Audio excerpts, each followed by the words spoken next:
TFM.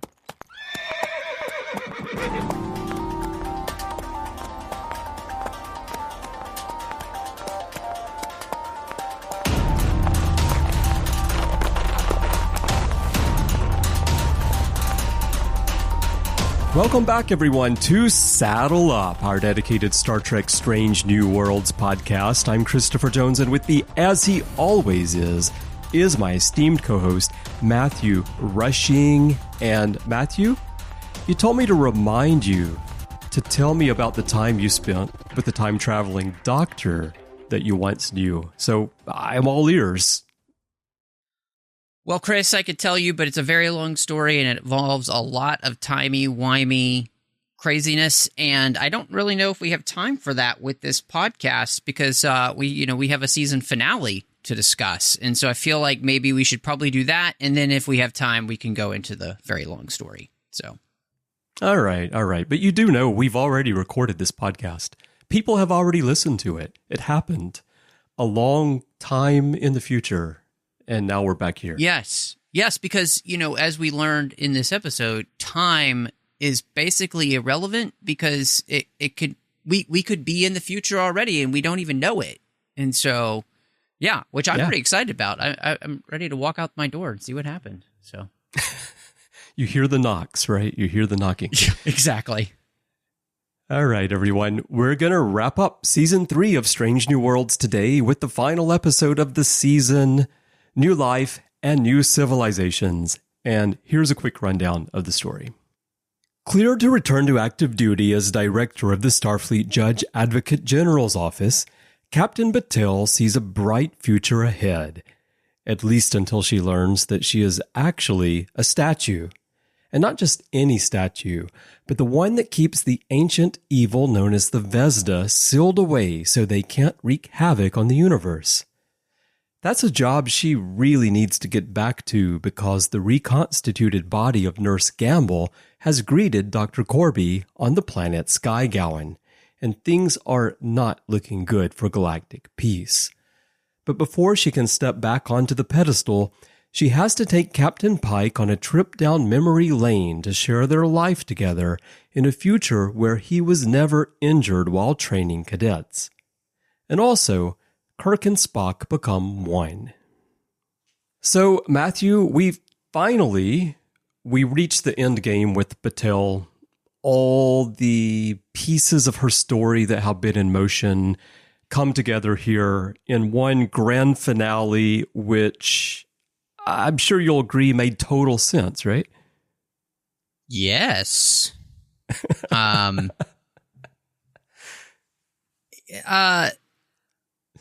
You've been rendered speechless. Yes. Well, okay. So, just as a breakdown, right? The combination of Gorn DNA, the flower from Kanfori, and Una's Illyrian blood have somehow transformed Batel into this beholder, this protector of the universe from intergalactic evil. Yeah. And so if I understand that correctly, that makes less sense to me than it just being that the Gorn were ancient enemies of the Vezda, and so therefore they had created this, special role or whatever, and so I think that would have been much more interesting and would have just helped us with the Gorn and our understanding of them, especially even after the last episode, right? Like that there's something more to the Gorn that makes them much more fascinating, and if we, really wanted to walk down an interesting road. Yeah. But this, it kind of just felt a little bit like we got to the end of this season and they're like, well, we've got to wrap this up. What bits can we use from the season that would somewhat make sense for this to happen? And let's put all of that together and just hope that people don't ask questions. Because, what's interesting about this, right, is that so much of this feels like you could mirror it with Deep Space Nine and the story of Sisko, right? With him finally becoming a prophet at the end, right? At the end of the show, spoiler alert for a 30-year-old show, Sisko becomes a god, in the Star Trek universe. And because he becomes a prophet, because he was always a prophet. And the way they work that in through 7 seasons really helps. And so right. I feel like that's the type of story, right, that they were trying to tell here with Batel. Mm-hmm. And yet, it doesn't work as well because we really have not had the time. Now, if every single episode of this season had been nothing basically but building this storyline, I think you could have done a great job. You could have really dug in. You could have made a lot of sense because that would have been kind of your sole focus. You would have had other stories, of course.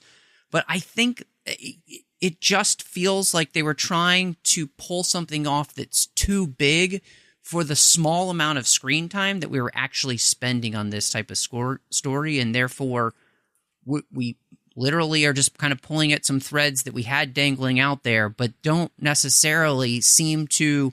It's like 2 + 2 equaling 5 somehow, and we're going to say 5 is the right answer, but you're like, that's not what 2 + 2 equals.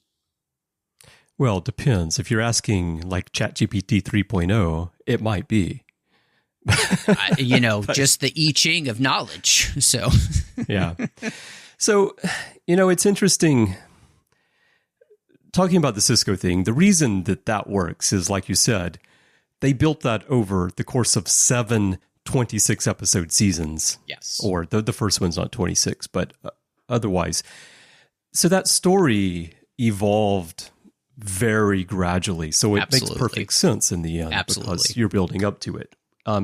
What they could have done here, what would have worked better both for Batel and for the Vezda, which we'll also talk about, is that if they had done a story like the season of Star Trek Discovery that gave birth to this very TV series, where we find out this sort of a destiny for Michael Burnham over the course of the season, and the pieces start to fall in place, and you also find out, what this other thread is that's going on and so forth. But like if this season had been about the Vezda and they were the centerpiece of the whole season, and Batel's connection to all of this was also built up over the course of those 10 episodes, then the resolution would have made a bit more sense.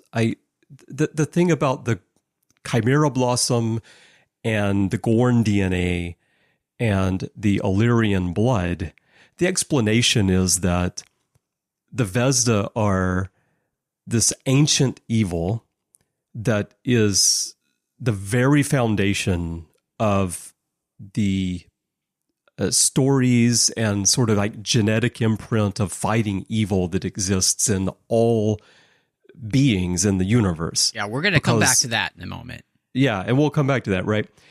So if that's the case, you only need 3 parts? Is that what it is? Like all the thousands and thousands of species in the universe who would have supposedly come into contact with the Vezda, as long as you've got 3 parts, it's like a witch's brew, right? You've got to have these 3 ingredients and you throw them into the cauldron and you get the magic potion and you drink it and you become a beholder statue. Yeah.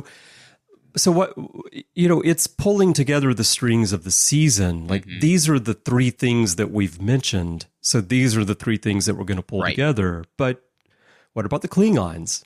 Yeah. Right? What about the Vulcans or the Cardassians or the aliens from the Andromeda galaxy that we see in the original series? Or the progenitors, right? Because if you're in the prime timeline, the progenitors were before anything else existed in this part of the galaxy. Yeah, right. And most importantly, the Q. Well, where's the Q connection to this? And that was just totally abandoned, and there's nothing about it at all. It was absolutely, So, but I think the thing about this is that they needed to do something with Batel's character because they can't continue to have this character on the show as they move closer to the original series point on the timeline. I mean, if it's an alternate timeline, they could, right? But they still insist that it's not, that it's the prime timeline. And therefore, you can't continue to have this character of Batel on the show. So they need to get rid of Batel. But because of the importance of her to Pike, they can't just kill her off, right? They've got to give her some kind of grand send-off. And so that's what they attempt to do here. But because of the short seasons that we get in television these days, and also because of all the time that they waste doing silly episodes instead of building the characters, they just don't have enough build-up to actually make this feel rewarding to the viewer. I mean, I think that's the key, right? Like, it's not, I'm not complaining about it like, oh, it was a terrible thing. It's not a terrible episode, a terrible story, but it just doesn't, the payoff isn't there. Like, it doesn't feel like a rewarding solution, rewarding send-off for this character after what we've watched up to this point. I mean, I couldn't agree with you more. I think you've said that so well, is that it's not as if this is like a travesty of an episode. It's the worst thing I've ever seen. It's the end of Enterprise. You know, it's not that, right? Like, I love Enterprise with all my heart.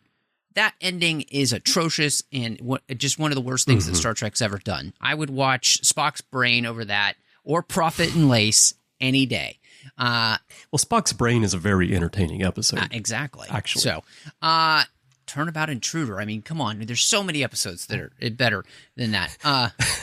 Anyway, that's beside the point. The point, though, here is that, and we've talked about this season, and I honestly believe that we've both been very fair, and we've both had our criticisms, we've both had our frustrations with the season, but I think you just rightly pinpointed the issue, is that they're so enamored with taking these wild swings, which is what they call them, these wild swings, right? They've actually used that terminology, right? And so, and yet, what gets lost is the characters. What gets lost is the importance of the story you're telling for them. And that's why this moment, it feels as though, oh, plot,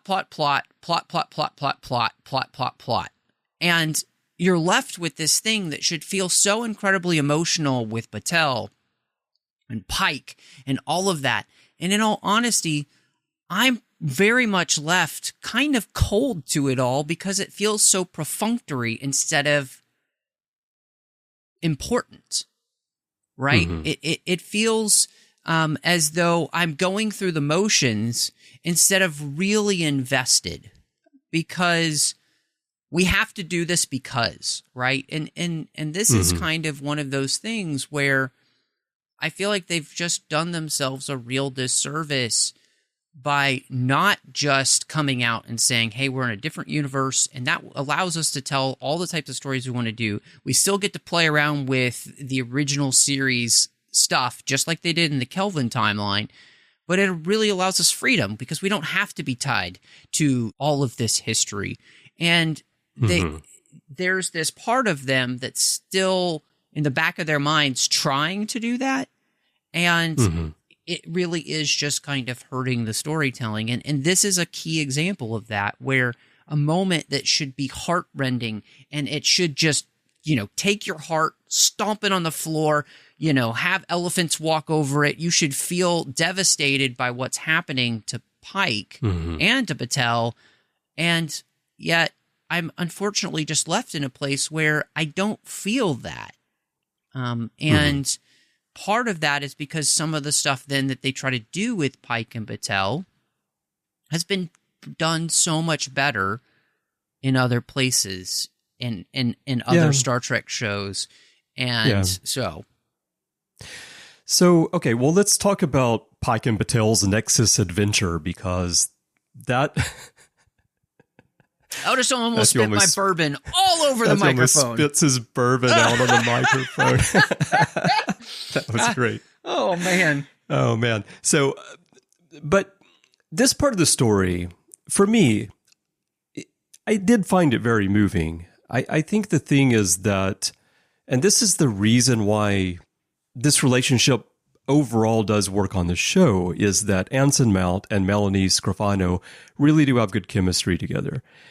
And the whole sequence of seeing their life together and them have a family and grow old together and all of this that happens, you know, I found it touching. I found it moving. I think that part worked for me. In fact, that part of the episode being there is really important, because otherwise this episode just feels like we got to wrap up our storyline about the Vezda. And so let's just come up with like some way to put them back in the bottle and we're done.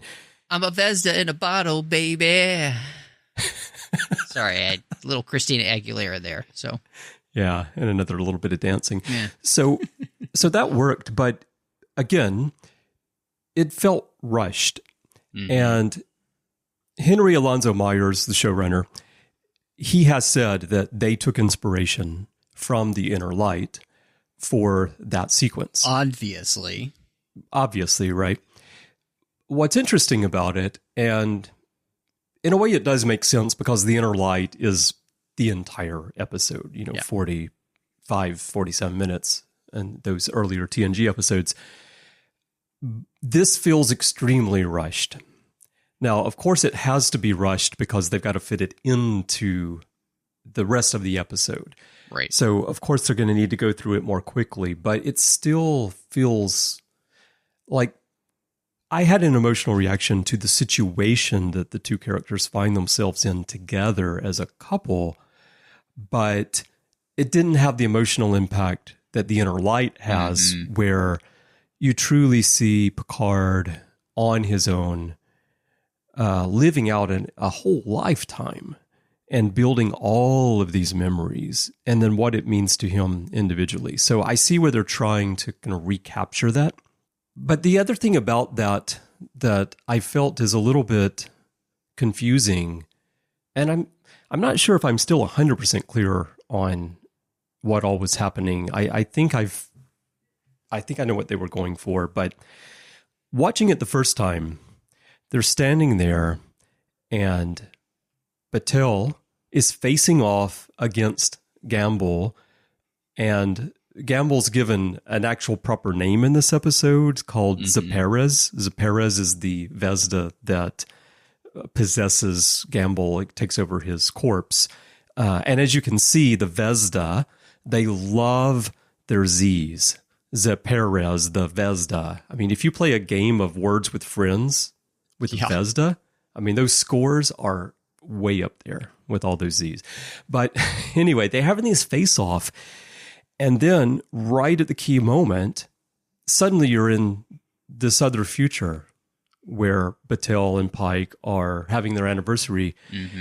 And you set out on this life of theirs together. And on the first viewing, I really felt like in the story, the writers were actually simply jumping us ahead, and that the battle took place, but we don't get to see it. And then this is years later, months later, years later. And then they're doing like a really rapid wrap up of the Pike character. Right. To clear the decks for season 4. Now, the only reason that I could say, well, that's not what they're doing, is that we've seen the teasers of Puppet Pike for the Muppet episode that they're going to do. So we know that there's at least a Muppet Pike in season 4. Yep. But otherwise, it felt like they were doing a time jump, and they were like rapidly taking us through this future for Pike that was somehow facilitated by Batel as the protector, beholder statue. And then when you start hearing the knocks on the door, if you've watched enough Star Trek and enough television, you can kind of figure out who's at the door each time, right? And, before it's revealed.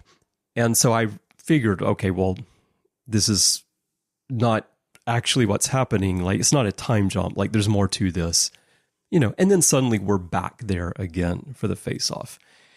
And because of it's already established in the story that effect can precede cause, and we know we're dealing with nonlinear time. So part of the takeaway for me was that, okay, Batel needed to, this is why I took away. So this had all happened. It already happened. And Batel is sharing the memories of it with Pike.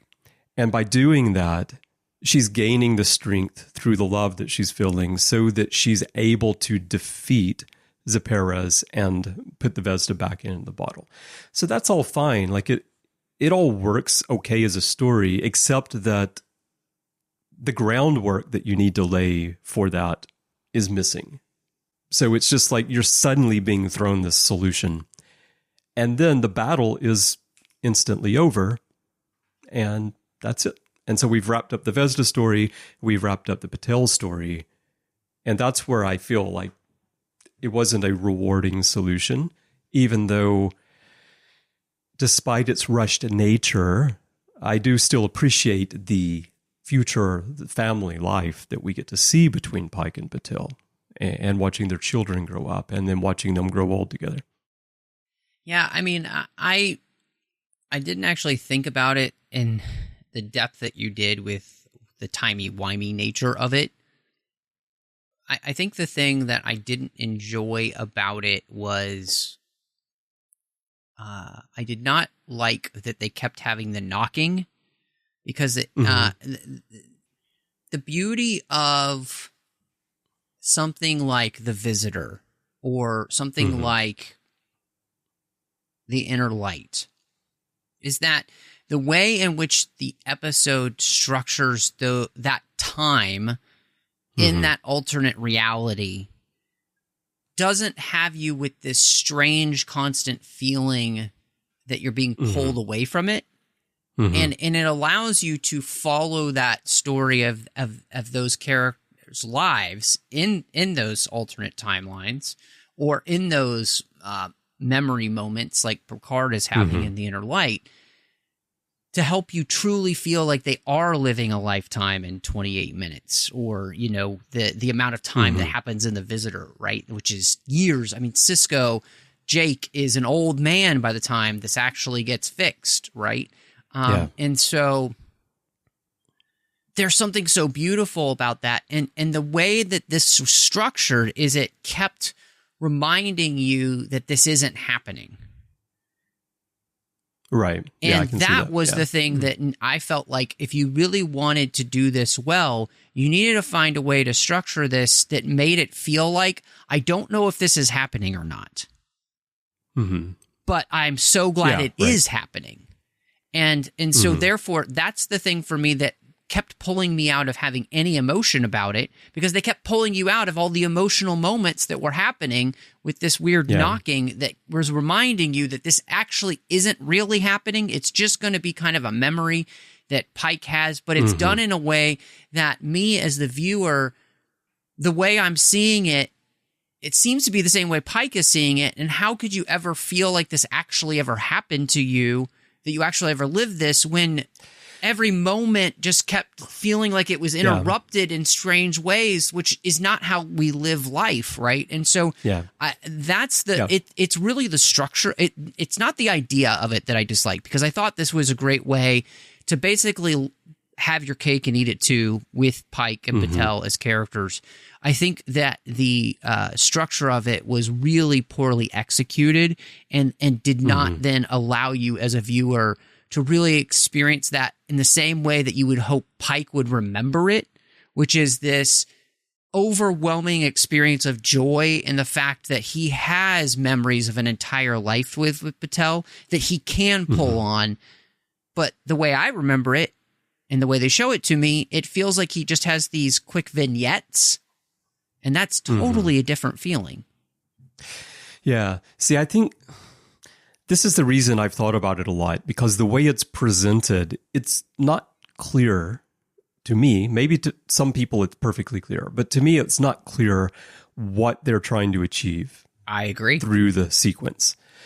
So going back to The Inner Light and The Visitor, again, those both work really well, in part because they are the exclusive focus of the episode, and so you get the entire running time of the episode.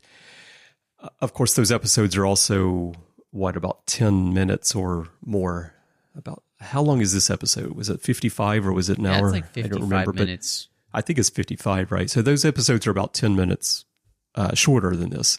But those episodes also, like in the case of The Inner Light, the impact of it is that Picard as an individual has this profound experience because of a space probe. Yeah. There's no other grandiose end game to that, right? It's not like they're trying to resolve some kind of story or anything. It's just this happened to him. And then in The Visitor, there's a tragedy at the start, and then we follow Jake's attempts through his life to try to get his father back. Right. And so there's a clear goal with much lower stakes on a galactic scale than what we're dealing with here with the Vezda. So there are individual stakes there. And then the other thing is, I understand the knocking in this the use of the knocking as a storytelling element in this episode, because everything is so compressed through this life that they need an element to kind of keep the momentum going through the sequence of memories. Knock and 3 so the knocking, times if the Vezda are coming over. Yeah. Twice on the pipe if the answer is no. No, it's twice on the pipe if the person is Bob. But but the knocking, it works to keep the momentum going through the sequence because it's not the exclusive part of the episode. But that also, like you said, it pulls you out of this. It pulls you out of some of the emotional weight of what's happening. Yeah. And in The Visitor and The Inner Light, you don't need a vehicle like that to keep you moving through, because for one thing, you've got commercial breaks, like you've got natural breaks between the acts, right? I'll give you an opportunity to shift the setting if you need to, whereas here they don't have that, so they have to find a way to make the shifts happen. So I understand the knocking, but the other part of it is that it felt like Pike has no memory of this ever happening, because for him it hasn't happened yet. But Batel, because of her nature as the beholder, has an awareness of all time in the way Q would, right? But she didn't realize that until she had that encounter with Gamble, I guess, and it kind of activated what we thought was the reaction of the Gorn inside her, but was actually the reaction of her role as the beholder. Because by that time, the Chimera Blossom and the Gorn DNA and the Illyrian blood, they had all settled in together to a point where they were ready to go. And so I felt like here she decided to share these memories with Pike. Right. To give herself the power that she needed to defeat the Vezda. So, but then Pike retains the memories. So moving forward now, Pike remembers that he had this life with Batel. But that life with Batel, I mean, this is where, we have debates here on the show, and fans have debates over whether Strange New Worlds is in the prime timeline or in an alternate timeline. Obviously, that life with Batel would have to be in an alternate timeline because we already know what happens to Pike. Right. In the prime timeline. And then that gets into the other thing that I was wondering as this was all going on. And it's supported by actually dialogue from Pike himself as the memories go on, where initially he's resigned to his fate. He doesn't want to answer Bob because the Admiral wants him to go train these cadets. Mm-hmm. And he's resigned to the fact that he has to go do it, and he is going to be injured. And even Batel says that, the family's not going to end, life's going to be different, but we'll still be together. So then you're kind of in between, what's supposed to happen. But then by the end, and especially at the very, very end, it feels like the writers have taken us in a direction where there are many pathways for Pike now, and the future that we know from the cage and the menagerie and all this is not set anymore. And he could go anywhere now, I feel, with what they've established. And so... Wow, I did not take it that way, but that is an interesting thought, because then also it leads me to think, well, if you're going to open that Pandora's box, why would you kill Batel in the first place? You know, or take her away if you're going to play that game?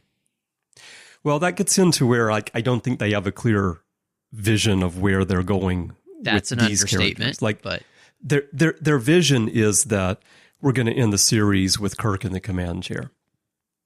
Right. That's it. And there's this line at the very end of the episode. Pike says to the bridge crew, "I saw the future. It's whatever kind of adventure we want it to be," which sounds like things are just wide open now. Like, you know, I think the message is for each individual person to don't feel like you're locked into your circumstances. You know, the future can be what you make it. Yes. That's the general message. Yeah. But when it comes out of the mouth of Pike, right, and with everything that we saw in that dream sequence, it feels like they're kind of saying that, you know that ending for Pike that we all know is coming and that he's been struggling with all this time, that's kind of off the table now. I think you had pinpointed this in another episode we did, but it's like these writers sometimes forget that words have actual meaning. And when you say words, especially in different characters' mouths, it creates an alternate reality, because the words are what are creating the reality on the screen.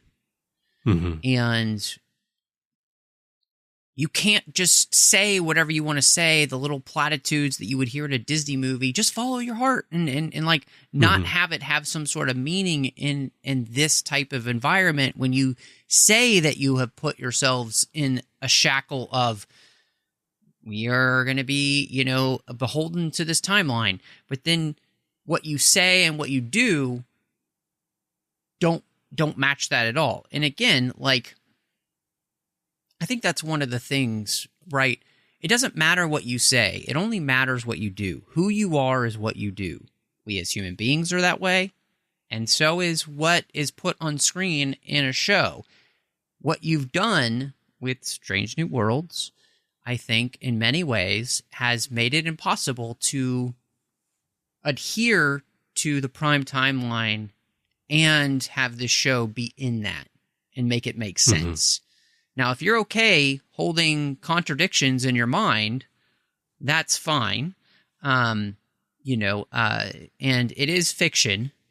But Star Trek specifically has worked diligently for over the years that it's existed is to not be inconsistent when it doesn't have to be on purpose. There are makeup changes and all, look, we all understand the realities outside of the show, but the show inside has always worked very diligently. And it's one of the reasons why fans then, Voyager, for example, right? As we've been going through Voyager, as you get later into those seasons, there are places where you start to scratch your head because a character does this, but then you kind of remember a few seasons back, and you're left with, okay, that's a real inconsistency. And it's not like humans can't be inconsistent, but what I'm trying to get to is that everything that you've said just adds fuel to that fire of being kind of left in the dark as to what they're trying to do with this show. And so another example of this, and I think this is a perfect example. The way that we explain the Vezda as being pure evil, but they are apparently evil beyond our conception in the sense that they're the original evil? Like, they're the original sin? That didn't make any sense to be. What? And so all of our conceptions of evil come from interactions with them. So are you saying that there's no actual evil in the sense of, like, any action by somebody can't be either good or evil unless it was influenced by the Vezda? Like, what you're saying, actually doesn't make any logical sense. And yet they think it seems cool for the story. But that's, again, this is the big difference between, say, this and Deep Space Nine, where you had the Pa Wraiths and the Prophets, and you had that ambiguity, right? Because there were times in which, with the way the show set up the Prophets, you kind of had these weird motives which you didn't quite understand. It didn't seem to make sense, which, I mean, if we can understand everything about what we believe to be God, then that can't really be God, right? So, but we put this into just this really strange place where, like, oh, the Vezda are evil incarnate. Like, but before anything else existed, they existed and they were the evil. And it's like, wait, what? See, that's the thing that doesn't make sense about them, is that the implication is that they are the oldest anything in the universe and they're pure evil, which would mean that originally the only thing in the universe was pure evil. Right. But if there's nothing else, how do you even define something as evil if there's nothing else? Exactly. Right. And if they were the first thing to exist, how would you know what evil is? Because you would think that was good. And this is like when you get to like a theology discussion, right? Point. In Christianity, with God being the arbiter of what is good and evil, because he is the yardstick, right? He is the original yardstick for what is good and what is evil. And it's because God is all good, and therefore anything that's against him is evil. But to say then all of a sudden that the Vezda are all evil, and yet somehow good comes out of that doesn't make sense. Things can be corrupted, but things can't be made better without something drastic happening, right? You can, it's like the law of thermodynamics, right? Everything winds down into chaos. Things don't generally, scientifically, actually get better. They get worse. Right. And so therefore, to say we started off with the worst and somehow it makes no logical sense. Yeah, it doesn't make sense. This is where, not that this would make it make more sense, but this is at least where them trying to introduce the Q element into the story of the Vezda could at least have been a way for them to have a counterweight of another ancient, super powerful race and tell some story there. Although that doesn't necessarily work either, because they went to the old Q homeworld with the implication that the Q used to be kind of like humans and then evolved, but the Vezda are much older than that. So I don't know. This is the thing where the thing about Star Trek Discovery that it got me before every single season with the teasers is that every season there's some like galactic, life-ending galactic crisis that they must resolve, or else the whole universe is going to die. And like season after season, it's like that. And you get to the point where you feel like, we don't have to have galactic stakes in every story to tell a good story. The Vezda here feel like they're created for that type of season where, I said this earlier, 100%. Right? Where okay, we're going to have this like galactic crisis and the crew has to somehow solve the mystery and then defeat the pure evil, right? But you need a whole season to tell that story, right? It feels like 100%. It was created for that, or it doesn't feel like it was created for that. It feels like it would have been well suited for that. It feels like it was created just to give some kind of plot for ultimately for the finale, to be honest, because we only really see them in one episode earlier in the season. And so it feels like early in the season, we're going to set up our finale, but we're not going to actually develop that story at all. And then when we get to the end, it's just going to be there to drive the plot of the final episode. And then we just put the cap on the bottle and we're done with it. So I think that's a great way to put it. No, I think you really have kind of pinpointed some of the major issues with this. And the other point about this is, look, we have all experienced really well thought out series, right? You think of reading the Harry Potter series, right? And J.K. Rowling had that planned out from beginning to end. There were minor adjustments of things that changed in the writing of that series, but the end was already known. And so she knew exactly kind of what was going to happen in almost every turn in that.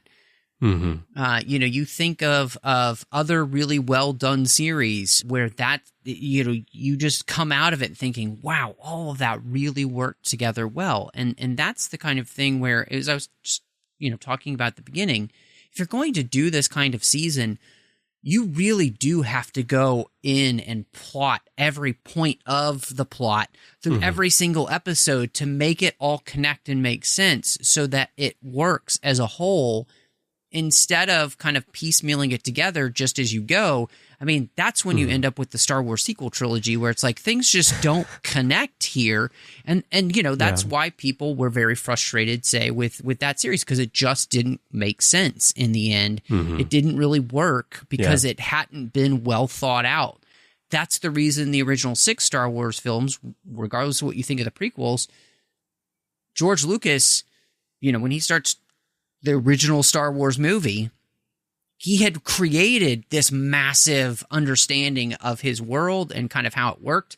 Are there things that changed? Yes, that's what happens. Yeah, no, he changed things along the way, but he had an idea of where it started and where it ended. Right. So, and that's just, again, with the Vezda, we kind of end up with this plot that it's almost like, how in the United States there's the bridge to nowhere that, got built, and people were so frustrated with this idea that we wasted all of this money and all this time on this bridge to nowhere.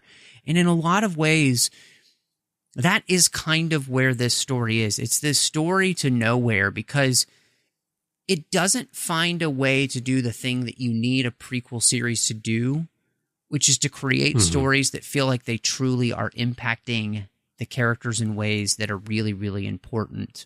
And I know people are going to go, but what about what's happening with Spock and what Uhura and Kirk and all that kind of stuff? And it's like, I guess maybe, but in the end too, we know where they end up. We know the end of their stories as well. And so I guess it's kind of fun to have some of these background information, but a lot of this stuff that we're learning seems to like either not feel congruous with their stories in the future anyway.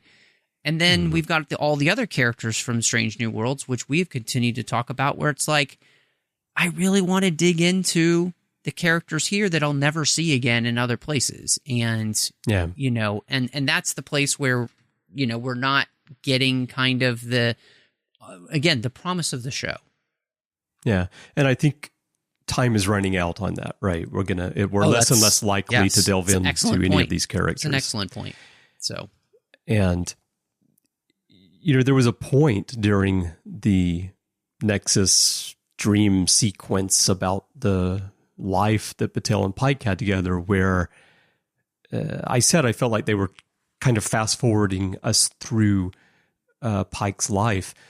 And there was a point where I felt like maybe they're clearing the deck for season 4 and this is going to be it for Pike. And then, Kirk is going to come on in and maybe he's not in the command chair yet somehow, but like it felt like they're like trying to really rush us through this. And, an interesting thing though about this story and a possible explanation for why it feels the way it does is that Myers said that they did write this episode so that it could serve as a series finale if it needed to.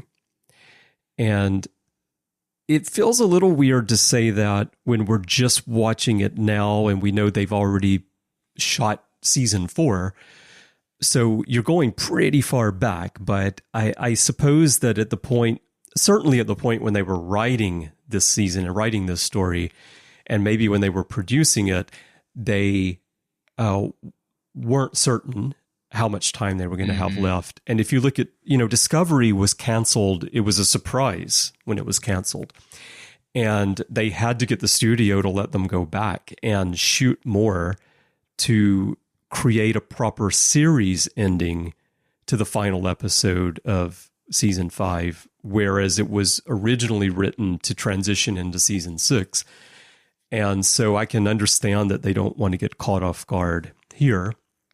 And the example I've been giving for years is they certainly don't want to push the studio for renewal and do something like they did with the ending of Alf, where we just got a cliffhanger that never got resolved because Alf got canceled and we don't know what happens when the spaceship comes down.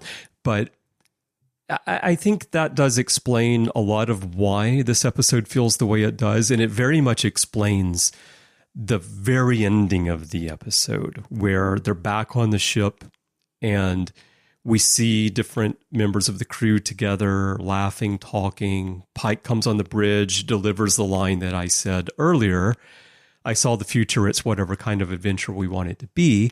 And then there's the discussion about, wow, we've discovered so many planets, so many places for us to go, enough for a 5-year mission.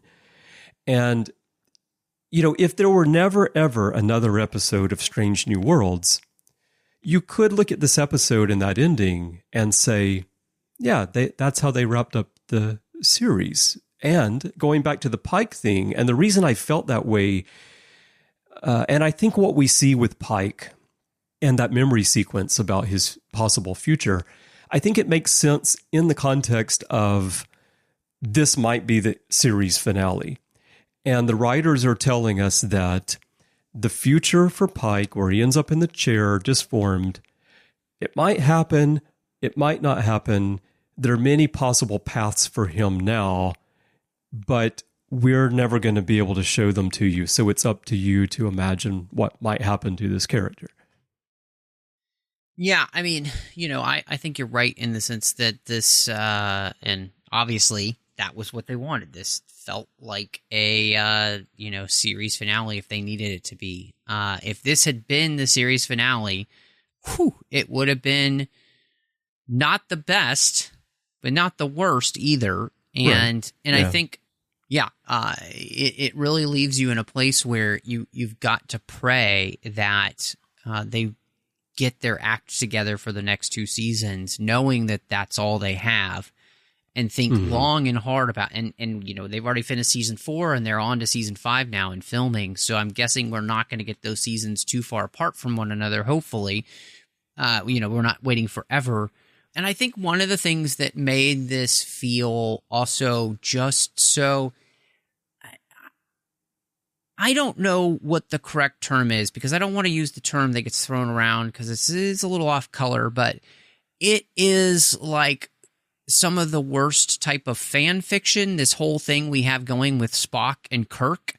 It just doesn't work as a storyline. And honestly, it has not been set up well enough that Spock would say, well, you seem like a guy who does the unnormal and the unexpected, so you're the person I'm going to choose for this. No, but Matthew, remember, Spock, he's been looking back in the media library in the Enterprise computer, and he watched all the J.J. Abrams movies. Okay, that makes... So, see, the Kelvin timeline makes so much more sense. Yeah. But yeah, I mean, that's a place where... that's kind of the B story for this in a lot of ways. And at best, I think it's more like a Z story. And it's such a tiny, It just really feels so forced. It feels so silly and goofy. And it's just like one of those things where, I'm sorry, but starships, if they have prefix codes, then you should be able to give the computer of each starship the prefix code for the other, and then mirror the action between the computers to make this possible. There's so many other ways to make this happen, right? Than to do this thing where we're going to force Jim and Spock together in a way that feels so artificial and way too fast. Like, Jim and Spock were not this close, this fast by the time they were serving on the same ship. It doesn't feel real. It just feels like, oh, well, we want these characters to be together. And so plot reason to smash them together in a way where now they can read each other's minds. Because, Spock knows about what happened on Orion. Yeah. I don't know. I thought the whole sequence was really quite silly. And also, it didn't make any sense for the plot why they would even need to do this at all. I did feel a little echo of All Good Things when they're sitting at the table and Kirk says, 2 ships firing energy at the same time, at the same target, right? So I think it was a little bit of an homage to All Good Things in a sense there. And the problem becomes, and we've talked extensively about this in this episode, when you begin to make somebody think about better done episodes, it shines a light on the deficiency of the writing of this episode. And I think that that's one of the places that as this season ends, and in all honesty, I've looked at other major publications. IO9, which is a major geek website, called this an incredibly uneven season. I'm not the only one who thinks this. You're not the only one who thinks this. There are many, even in fandom, who also think the same thing as well. This season, feels very disjointed, and so. In fact, that's the most common reaction to the season as a whole that I have seen, is that even if people are overall more positive about every episode than we sometimes have been, still people feel like the season has been uneven. And then there have been some explanations for that. But let's come back to that in a moment, though, because I just want to say one more thing about this whole 2 starships need to fire their weapons at this portal so that Pike and Batel can get through. 2 starships, 2 weapons, 2 characters, 1 target. Just see the poster now. It basically looks like the Generations poster, and that's the tagline. That's the tagline, yeah. I need to create that. It'd be amazing. Just from a story point of view, though, it really didn't make any sense because so Zaperez / Gamble and Mbenga, they need to be together and then they can go through the portal. Now, Batel and Pike, if Batel is the beholder statue itself. I know. And then Pike is integral to her love that enables her to become the beholder statue in the first place and defeat the Vezda. Preach. How is she not admitted through the portal? It doesn't make any sense at all. But you know what, Chris? A magic portal can be forced open by the power of almost the sun. Almost the sun. Almost. And it doesn't harm anyone standing near the portal. It simply opens the portal so 2 people can walk through it. I don't understand how you don't understand this. Like, what do you not understand? Do I need to say it slower or... Please, Matthew, more slowly. You're just going too fast, you need to man. Say it. You need to say it in many, many, many, many languages. So this is the other thing, though, that I was really disappointed that there was no explanation ever given. Yeah. So if you go back to the Indiana Jones episode, La'an is looking around the statue and there's text there in Chinese, which she can read.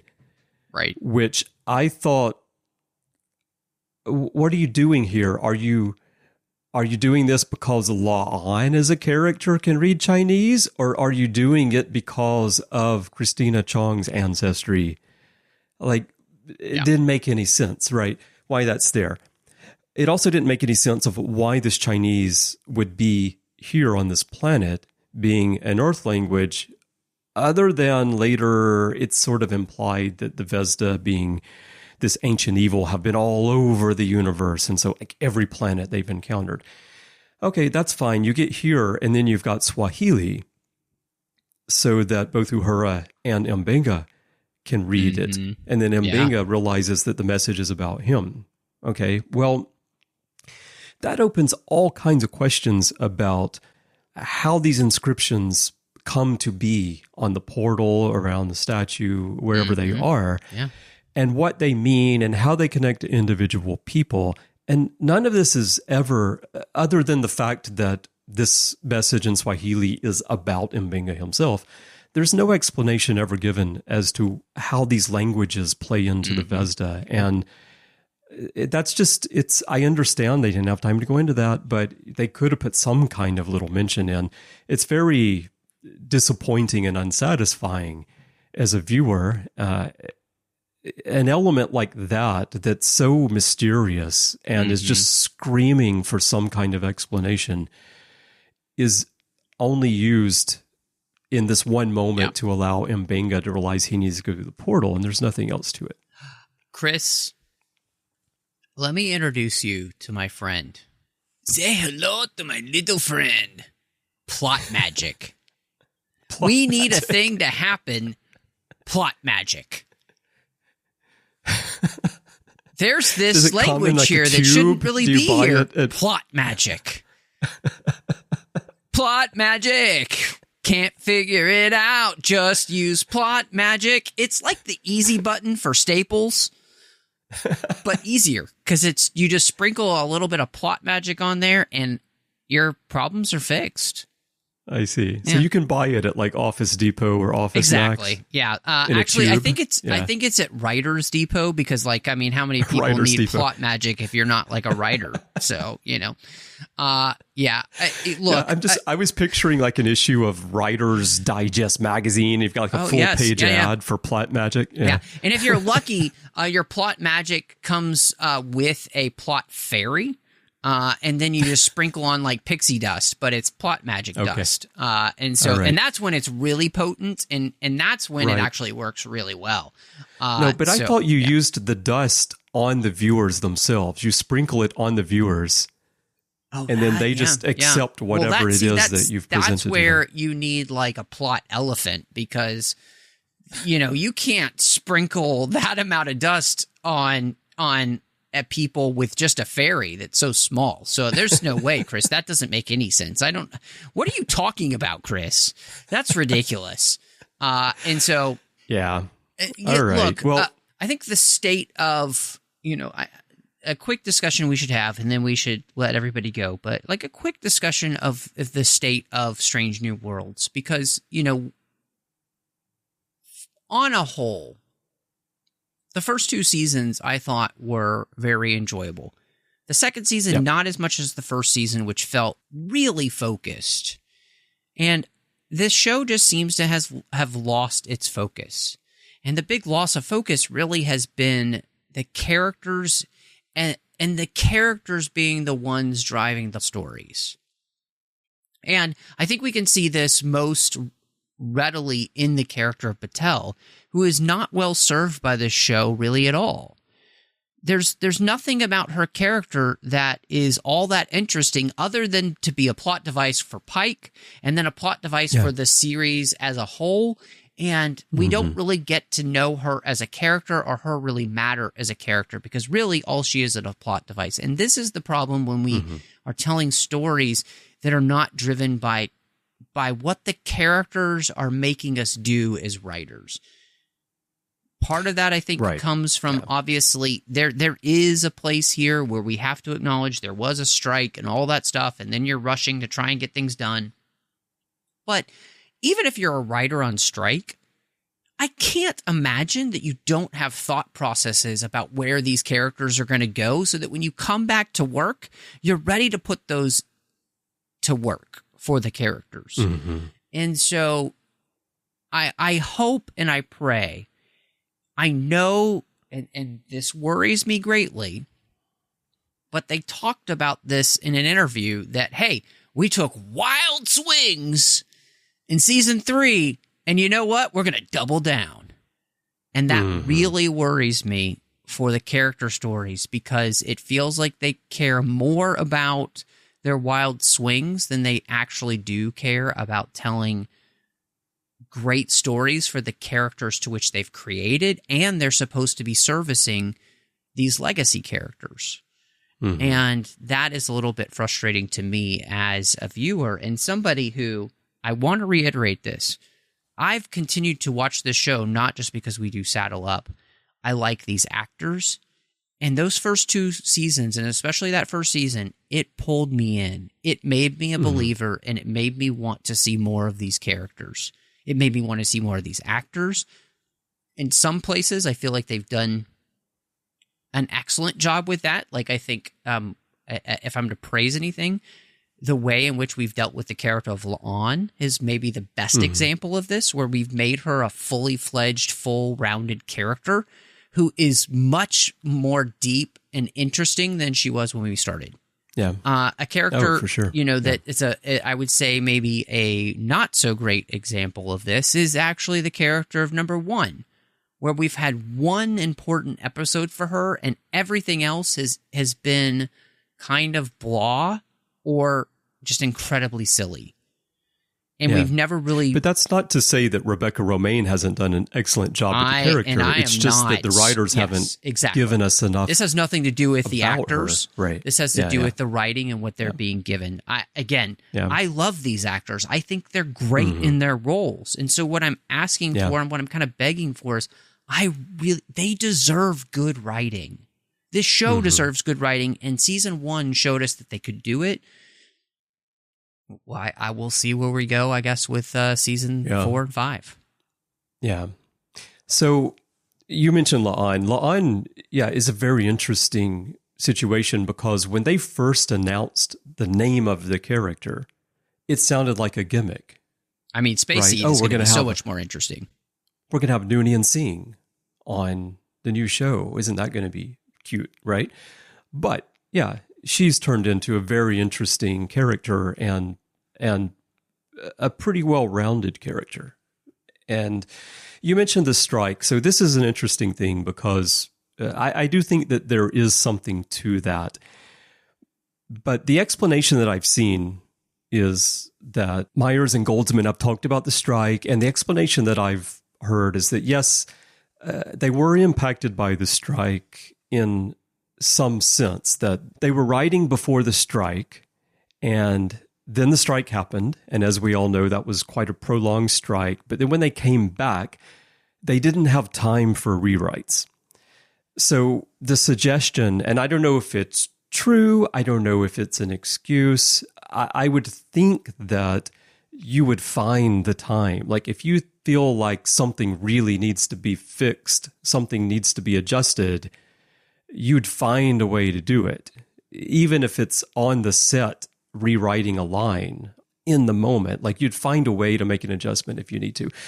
But you can feel it when you watch the show. And I think that's one reason why plot lines, character behaviors and things don't mesh through the season, is that they started down one path and then maybe as they got to the later stuff, they realized something wasn't fitting together, wasn't working, but then they couldn't fix it.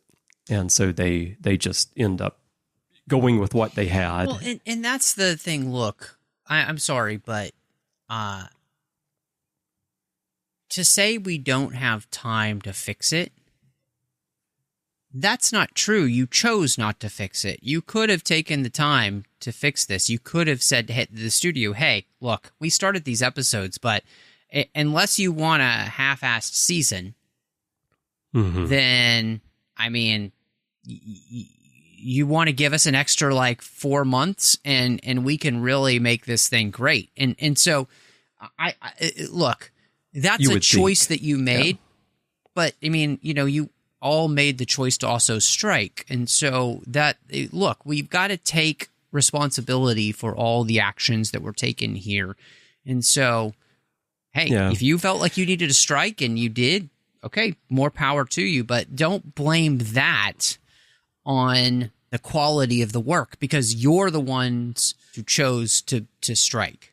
And so I don't think you can really necessarily blame that. Yeah, I agree. It shouldn't be something that you're blaming for why something turned out the way that it did. whether they could get more time from the studio, I don't know. You would think that they would be able to. I mean, we had to wait so long to get the season in the first place. What does it matter? Well, right? I mean, exactly. What is maybe 1 month of rewrites for the scripts going to matter? Mm-hmm. Right. Except in today's environment, the studio might be saying, well, you know, we don't have any more money, so we can't pay more for you to go in and rewrite stuff. In which case, I would think as a creative who really cares about the work that I'm doing, I've already been paid for what I've written. I would spend a little time and go in and fix something, even if it's on my own time, if they would let me do it. And I say that as a creative professional, as a writer, myself as an editor, I would do that. I'm not just saying that as a random fan, like, hey, why don't you donate your time? You know, it's what I would do personally. I mean, you write as a living. You publish written material in magazines. That's what you do. Right. And I care about the final product that I put out because that's going to be there forever, right? So, but, you know, they say that, season 4 is going to be better. They're going to well, we're getting stabilize puppets, things. You know, and there's real hope, Chris. The puppet doesn't give me a lot of hope. But, you know, it's interesting, though. I've been going back and my wife and I have been rewatching from the start of season 1.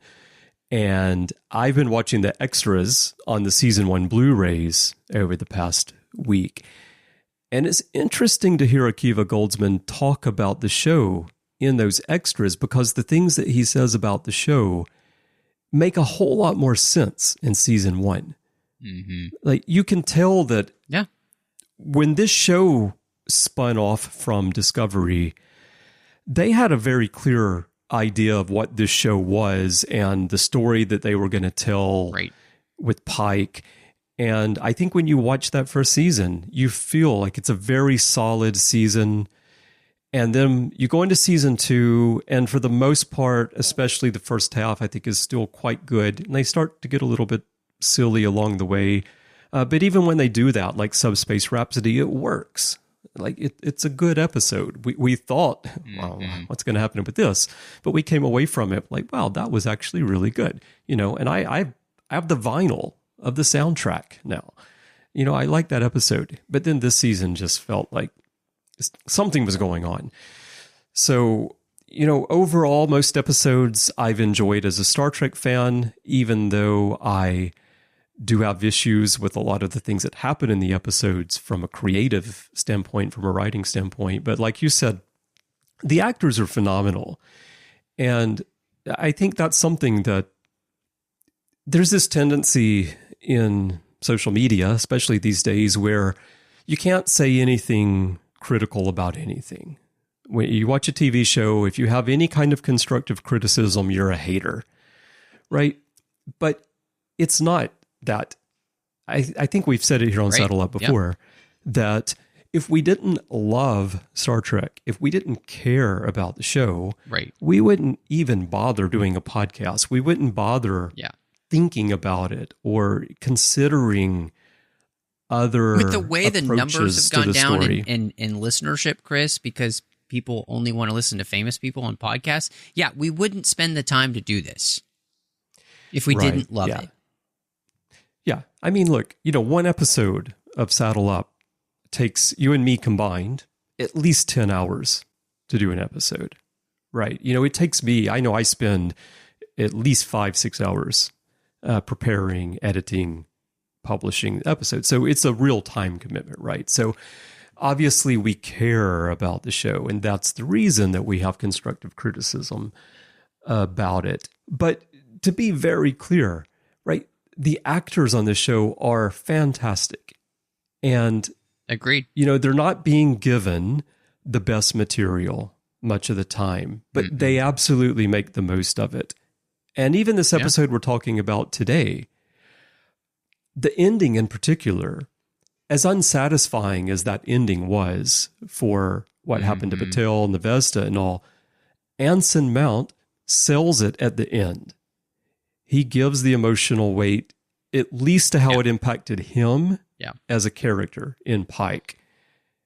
And, you know, I can't say enough about the actors. I can't say enough about the creators behind the scenes working on the visuals and the set design and the costume design, the editors doing the color grading and all the stuff that goes into this stuff. Everyone, it's phenomenal. Really, it's amazing looking show. And I just wish that the pieces of the plots and the stories and all were thought out better. You mentioned earlier, like Harry Potter with J.K. Rowling. You mentioned Star Wars with George Lucas. And a key to making all that work, and we talk about Deep Space Nine a lot as well, a key to making all that work, though, is that you need to have some hand creatively. In the cases of something like Star Wars or Harry Potter, you've got one individual who created it and it's their vision, and other people work with them on it and help create the final product, but you have this guiding vision to it. And I think that what I feel here is that I don't see that there is a strong guiding vision for where the story should go. And so when you have individual writers teaming up and putting together these episodes, if you don't have someone who's truly like really guiding what's going on, you're going to end up with kind of a mishmash of stories that and threads that don't actually come together. And when you do pull them together, it feels hollow. Or and you might anyway. That's ultimately how I feel about this season. Even though I do like individual episodes, but just if I give my honest assessment of the season as a whole, uneven is definitely the word for it. The other thing, Chris, you might end up with a season where the finale ends like you're watching a CW teen drama with a wonderful pop song. Maybe they actually play in the in the mess hall, the mess hall, in the relaxation lounge, whatever that bar is that they go to all the time. Right, yeah. I mean, come on. I think to me that's the true moment, honestly, that this show jumped the shark. Is when they decided that the way to end the season is by ending it the way that every CW show ended every season of its show, where you had a voiceover and you had a pop song. And it's like, that's not what Star Trek is. Star Trek is Shakespearean. It is theatrical. It is not what we just see in every other TV show. And I think you rightly pinpointed that's what's missing, is that the people in charge don't actually seem to understand the core of what Star Trek is. They think it's just another TV show, but Star Trek has its own language, its own understanding of how it's made and the things that happen and the things that don't happen. It doesn't just work like every other single show.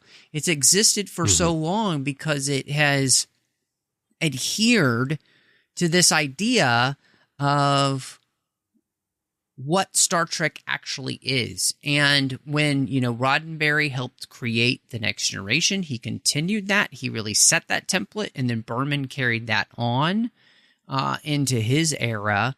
And whether you liked it or not, that was one of the beauties of Rick Berman. He was so protective of what Star Trek was, of the thing that had been handed to him. Yeah, 100%. And he truly understood it in a way that I think is kind of beautiful, because he didn't treat it as if it was his own thing to do whatever he wanted with.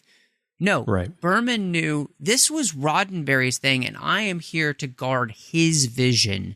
And I kind of think... And you could evolve it, but exactly, you have to evolve it within the framework. And this is what happened has happened with Star Trek. It's also what happened with the things that have not worked in the Star Wars world, where somebody has come in and not wanted to adhere to what Star Wars is by understanding what the rules of that universe are, so that you could also know then, okay, how do I bend these? Because one of the things that I've learned from a good friend of mine that I won't name, but works in the biz, has said, and he learned this from the incredible people that he worked with.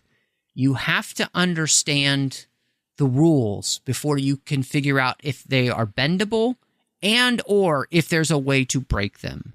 Mm-hmm. That's where we are, I think, with this Paramount Plus version of Star Trek.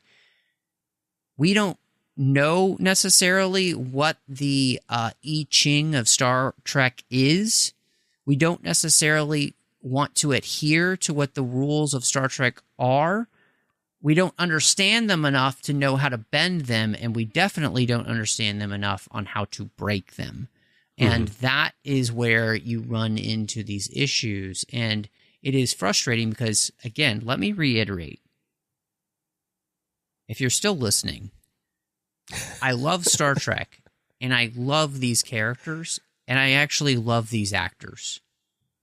And the reason I say all these things is not because I'm some sort of hater, and I just like to complain. I'm saying these things because I want these actors to have the best show possible because I think they deserve it. Because I think they're good enough to deserve it. And let's hope that, season 4 and 5 maybe give us more of that. But Chris, I think we've talked probably enough about this episode, and maybe we should just go ahead with giving our ratings. All right. So what's your rating for this one? I think I'm going to have to go... I'm going to be generous, honestly, and I'm going to go straight down the middle. I'm going to give this a 5 out of 10 Vezdas because I think there's kind of like half a good idea here. I think there's kind of half a good episode, but what makes an episode go beyond half good is where the execution really lies. And that becomes, I think, the issue with this episode, is that the execution of it just fails on so many levels that it can't actually do something with the ideas that it has, because it just all feels, and I hate to say this, it just feels half-baked. Yeah. It feels like we got to wrap up the season, and we might have to wrap up the series as well. So this is it. Let's just put it all up there. Closing time. Yeah. So, I feel pretty much the same way. There are a lot of good ideas in this episode, and I'm really looking forward to the novels that come out that explore the Vezda in more depth, because I think there's a lot of fascinating stuff that you could do with that idea in the hands of a good writer, and a novel where you actually have time to dig in to the ideas that you have for them and explore that. So I'm looking forward to that. But yeah, it's an okay episode. It's not a terrible episode. It's just that it doesn't satisfyingly wrap up all the stories that we saw through the season, or Batel's character, who we've seen since the very beginning of the series.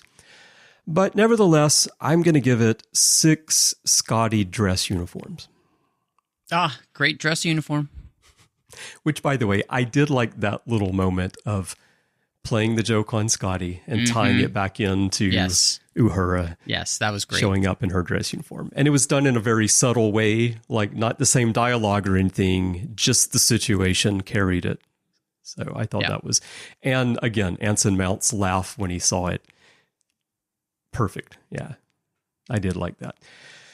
All right, everyone. Well, that is the conclusion of season 3. So, of course, we will be back in the saddle when season 4 kicks off, if not before then, if something else comes up. But we would love to hear your thoughts on New Life and New Civilizations, a title that I'm not sure sums up the episode very well, but it does not. Anyway, we'd love to hear your thoughts on that. And there are many ways for you to share those with us. Perhaps the easiest way is to go to Facebook and join the Babel Conference. That is our listeners group. It's there to extend the conversations beyond the podcasts. So if you're joining for the first time, please do answer the questions and agree to the rules of the forum so that I can let you in. You'll see a post there on the timeline for this episode, and you can share your thoughts with Matthew and me and fellow listeners right there. You can also send us email. Go to our website, trek.fm/contact. use the form you find there. Choose to send to a show and choose Saddle Up, and that will come to us by email. And you can find us everywhere in social media. Our username is TrekFM. And if your podcast app of choice allows you to leave a rating and a review, we'd love to get that from you as well. Now, Matthew, when you're not mind melding with James T. Kirk, where can people find you? Whew, man, it is filthy in there. You could find me all over social media under the name Matt Rushing02. Of course, here on the network, you'll find me outside all this great Star Trek talk with Chris over on the 602 Club, talking about all the other franchises that we love.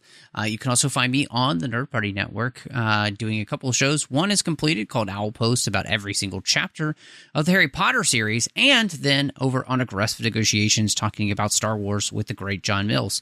But Chris, when you're not trying to figure out just exactly how in the world Batel got turned into this protector person with all of those. Anyway, where can people find you? Yeah, it's gonna take me a long time. So just gonna grab a bottle of wine, go sit under a tree somewhere, maybe figure that out. But that sounds like a great day. Or maybe while I'm doing that, you can find me everywhere in social media. My username is C Bryan Jones, letter C, and Bryan with a Y. Blue Sky is where I'm most active, but you can find me everywhere. So I'd love to hear from you. And of course, in the back catalog, you can find me in many episodes of many shows. And Matthew, as you mentioned, we do those other shows together. And now the Saddle Up is wrapped for season 3. Of course, we're going to be jumping back into our rewatches of Voyager and Deep Space Nine and Enterprise. So I hope you'll join us over there. And so that's it. So thank you everyone for listening to Saddle Up for season 3. And Matthew, I think there's enough stuff out there for us to set out on a new 5-year mission. Well, Chris, as Ortegas would say, let's light this candle.